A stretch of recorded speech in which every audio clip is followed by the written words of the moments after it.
हाय, hello, नमस्कार. कसे आहात मैत्रिणींनो? मजेत ना? मजेतच असायला हवे. श्री स्वामी समर्थ.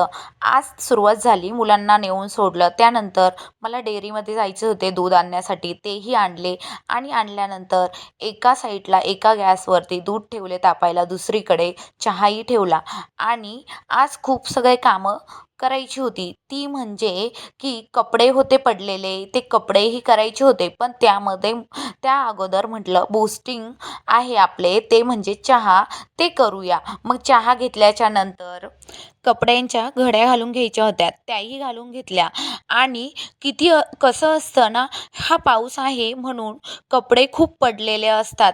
नाहीतर एरवी ऊन असतं तेव्हा असे कपडे धुतले की असे लगेच फोल्ड होऊन प्रत्येकाच्या जागेवर जातात. पण पावसाळ्यात असे होत नाही. एकीकडे मला दुपारचे जेवण बनवायचे होते, तेही बनवून घेतले. त्यानंतर आज जेवणामध्ये कढी आणि भाकरीचा बेत होता, तोही करून घेतला. किचनवरती भांडे सर्व काही पडलेले होते.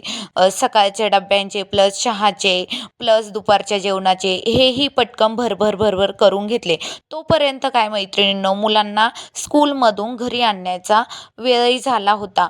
मग काय कसेबसे आवरले आणि पटकन लागलीच माझी तयारी करून घेतली आणि मुलांना घेण्यासाठी परत एकदा तयारी करून निघाली. आता मुलं तर आणली होती, पण मला त्यानंतर जायचे होते महादेवाच्या मंदिरामध्ये.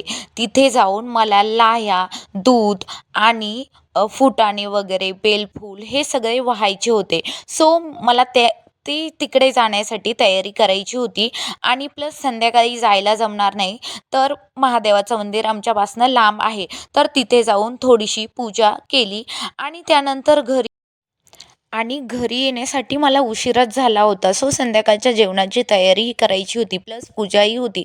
त्यामुळे घरी आल्यानंतर मी लागले जेवण बनवायला लागली आणि तुम्ही बघू शकतात मी जेवणामध्ये काय काय बनवले आहे ते. तुम्हाला व्हिडिओ आवडला असेल तर शेअर करा आणि लाईक करा, सबस्क्राईब करा.